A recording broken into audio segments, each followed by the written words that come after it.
Hi and welcome back. Andrew Crossley, founder and property advisor from Australian Property Advisory Group.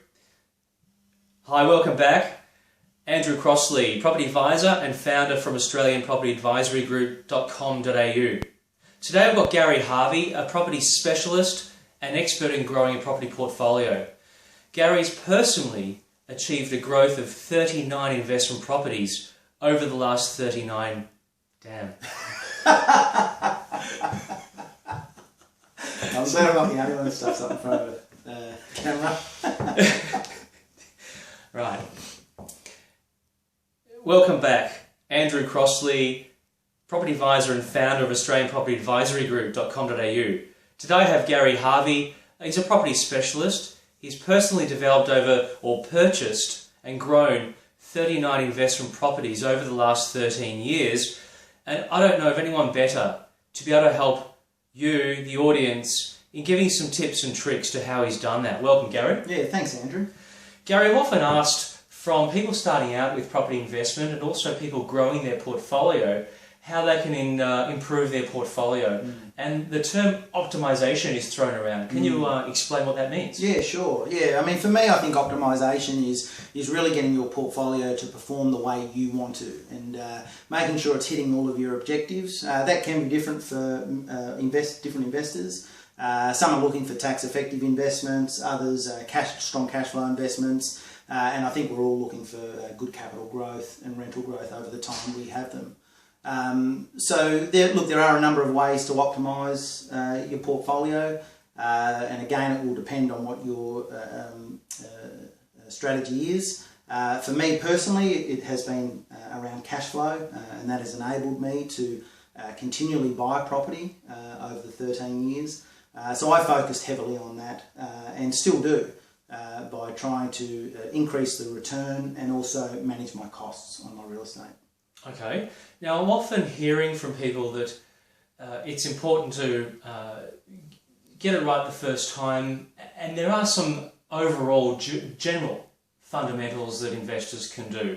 You've done what's personally suited you, but could you explain some common basic fundamentals that a person should focus on getting right for them, because that would suit most people? Yeah, sure. I think, look, when you make the decision to invest in real estate, it really is a long-term investment. Where I see people have a portfolio or a property that doesn't perform well, it's usually because they haven't held on to it long enough. You've heard the old adage, it's not necessarily timing the market, it's timing the market, and I'm a big believer in that.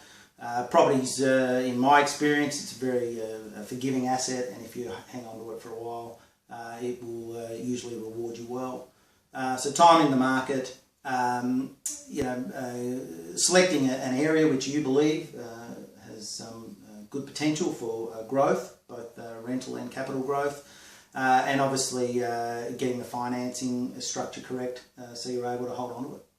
And that's a fundamental element that you've incorporated in your property portfolio, having interest-only loans on all your properties. How has that helped you? Yeah, look, I'm a big advocate of interest-only loans. For me, with an interest-only loan, it's just the best way to structure your loans. There's no disadvantage to having an interest-only loan. It does minimise your outgoings because you only have to meet the interest repayment. But there's no restrictions in most cases on making additional payments into that loan or having an offset account linked to that loan to offset the interest with any savings you have. So for me, why wouldn't you do interest only? It gives you the best of both worlds. Now, to own 39 properties is a feat in itself. One of your strategies has been vendor finance. Yes. Yeah.